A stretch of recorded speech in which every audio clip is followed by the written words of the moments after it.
Happy Halloween! It's Tori here. Welcome back to my channel. Well, no secret that the evening of October 31st sees hordes of children dressed up as ghosts, skeletons, and other scary costumes, excitedly collecting mountains of candy on their trick-or-treat expeditions.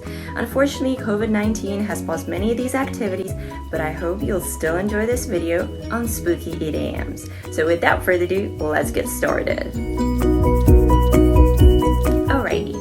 There are several ways of saying that something scares you. You can either say, "It creeps me out," or "It makes my blood run cold." Look at the guy who wears Speedos to a costume party. He creeps me out. Last night I heard a tapping on my window pane. It made my blood run cold. If someone or something moves like a bat out of hell, it's going or happening very quickly. I was so scared he would catch me, I ran like a bat out of hell. A scaredy cat is someone who's easily frightened. Ryan was feeling sick. He thought about going to the doctor, but he's such a scaredy cat when it comes to needles. Wouldn't say boo to a goose means that the person is shy, timid, and nervous. I don't think James would start a fight.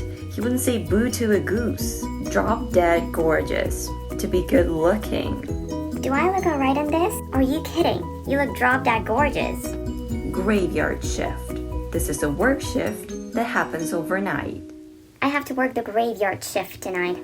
I'm really not looking forward to it. Story time! Although it's quite a questionable origin story of this phrase, so take it with a pinch of salt. In the olden days in England, it is said that they were running out of places to bury corpses. They therefore started digging up coffins and moving the bones to bone houses. Whilst doing that, they discovered scratch marks on the inside of the coffins, signaling that people had been accidentally buried alive. Yikes. To stop this from happening, they attached a string around the wrist of corpses, which was then attached to a bell. It is said that it was someone's job to sit in the graveyard all night, the graveyard shift, and see if the bell rang. I know, spooky stuff. Okay, moving on. There are several ways to describe the uncomfortable feeling you get when there is an impending sense of doom or danger. For instance, you can say that someone or something makes your flesh creep, or more informally, that they give you the heebie-jeebies. You could also say that something sends shivers or chills down your spine. Mommy, I can't sleep without a nightlight. It gives me the heebie-jeebies. If someone gives up the ghost, they stop trying to achieve something. And if a machine gives up the ghost, it stops working. What in the world? My laptop seems to have given up the ghost. Another hilarious phrase is to ghost someone. Well, not so funny if you think about it. It depends whether you ghost someone or someone ghosts you, because it means to ignore someone, not to reply to any of their texts. And this modern slang is mostly used with dating.